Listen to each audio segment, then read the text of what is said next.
महाराष्ट्र में योगी आदित्यनाथ के नारे बटेंगे तो कटेंगे की ऐसी धूम मची कि मुस्लिम वोट बैंक को एकजुट करने के लिए पॉलिटिकल डील करनी पड़ी और अब यही डील वोट जिहाद और धर्म युद्ध की फाइट तक पहुंच चुकी है। वोट जिहाद के नाम पर बीजेपी ने महाराष्ट्र में धर्म युद्ध का ऐलान कर दिया है, तो वहीं ओवैसी महाराष्ट्र में गृह युद्ध की नीति के साथ सेंधमारी की कोशिश कर रहे हैं। महाराष्ट्र के चुनावी घमासान की तस्वीरों के साथ देखिए हमारी ये खास रिपोर्ट।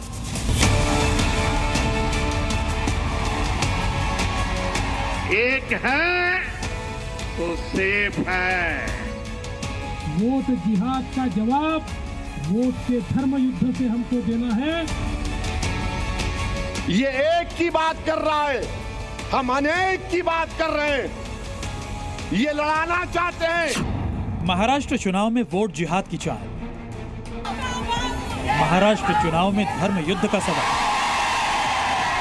महाराष्ट्र चुनाव में गृह युद्ध का बवाल।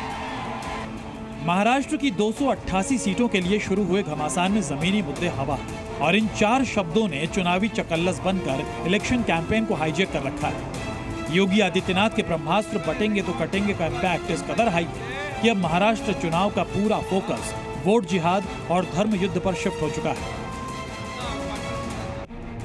हिंदुत्व के कोर एजेंडे पर चलने वाले बीजेपी के नेता महाराष्ट्र विधानसभा में खुलकर खेल रहे हैं और महाराष्ट्र में जीत के लिए आतुर विपक्ष की मुस्लिम वोटों के साथ लामबंदी पर जोरदार प्रहार कर रहे हैं। औरंगाबाद में बीजेपी उम्मीदवार के लिए प्रचार करने पहुंचे डिप्टी सीएम देवेंद्र फडणवीस ने राज्य में मुस्लिम समुदाय की एक तरफा वोटिंग के चलन को वोट जिहाद का नाम दे दिया, तो साथ ही इसके खिलाफ जंग का ऐलान भी कर दिया।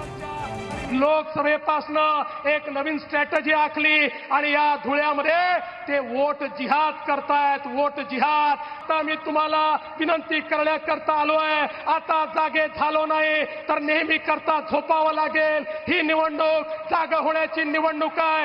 सनातन हिंदू धर्म की देवेंद्र फडणवीस ने एक रैली से वोट जिहाद पर चोट की तो दूसरी सभा से वोट जिहाद के खिलाफ धर्म युद्ध का ऐलान कर दिया। पिछले चुनाव में वोट जिहाद देखा, एक प्रकार से उनके सारे धर्मस्थलों के ऊपर बैनर लगे, पोस्टर लगे, कस्में दिलाई गई और लोगों को वोटिंग के लिए बाध्य किया गया और कहा बस एक ही चीज करनी है, मोदी जी को हराना है। ये कहकर एक वोट जिहाद किया गया। वोट जिहाद का जवाब वोट के धर्म युद्ध से हमको देना है और अब कोई भी सोएगा नहीं, अब सबको मतदान के लिए जाना है। महाराष्ट्र में शुरू हुए इस वोट जिहाद और धर्म युद्ध की एंट्री की अहम वजह समझिए। दरअसल ऑल इंडिया उलेमा बोर्ड के इस लेटर ने महाराष्ट्र की पॉलिटिक्स को हिंदू बनाम मुस्लिम पर लाकर खड़ा किया है और ऐसा इसलिए क्योंकि एमवीए ने उलेमा बोर्ड की जिन 17 शर्तों को माना उनमें कुछ सीधे हिंदुओं और हिंदुत्व से जुड़ी थी, जिनमें सबसे विवादित मांग है आरएसएस पर बैन की। दूसरी सबसे विवादित मांग है 2012 से 24 तक दंगा भड़काने के आरोपी मुस्लिमों की रिहाई। तीसरी मांग पैगंबर मोहम्मद के खिलाफ बोलने वालों पर कानूनी प्रतिबंध का कानून बने। चौथा, मुस्लिमों को 10% आरक्षण मिले। पांचवा, राज्य वक्फ बोर्ड को फंड जैसी 17 शर्तें हैं।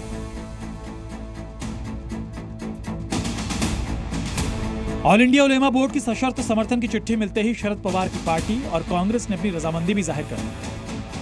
साथ ही ऐसी शर्तों के बदले ऑल इंडिया उलेमा बोर्ड एमवीए को जिताने के लिए कैंपेन करेगा और इसी प्रचार की शुरुआत करते हुए मराठी मुस्लिम सेवा संघ ने पर्चे बांटकर बीजेपी के खिलाफ माहौल बनाने की शुरुआत कर दी।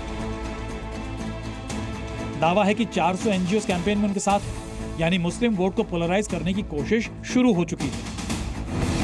यही वजह है कि महाराष्ट्र में वोट जिहाद और धर्म युद्ध पर घमासान शुरू हो चुका है।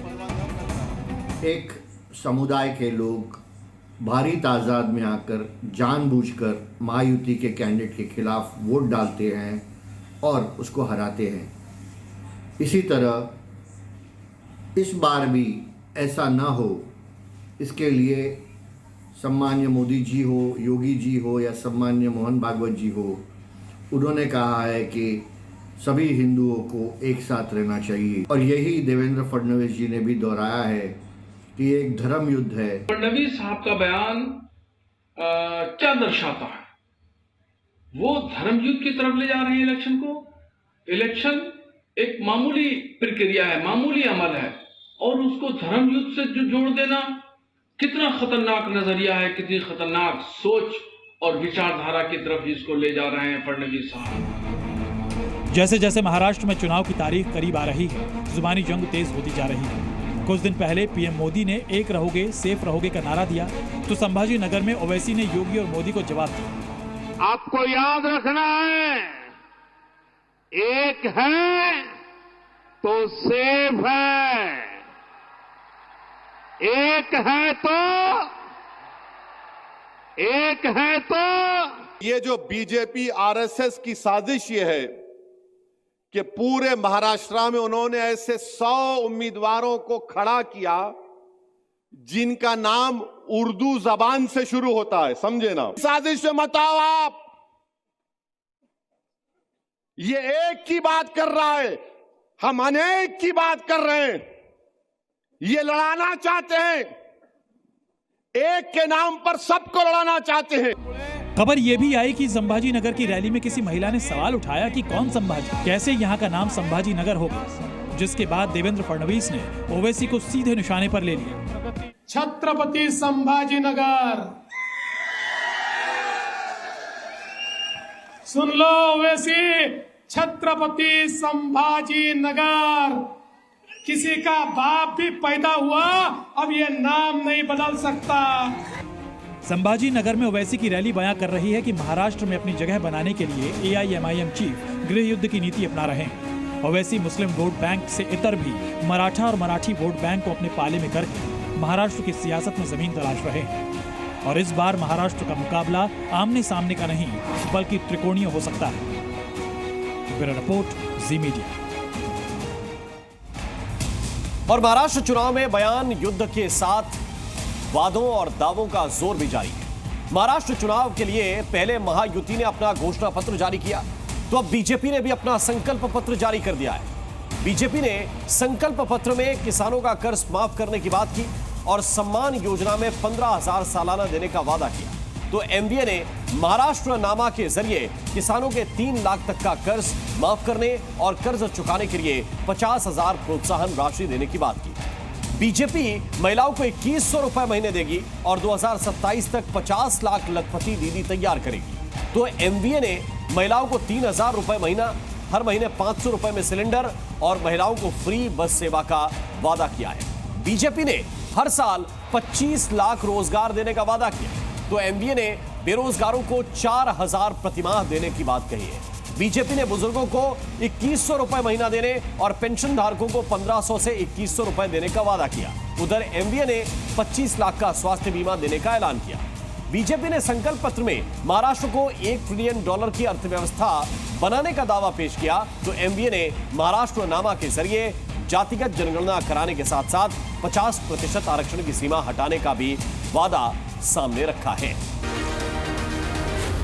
जी न्यूज़।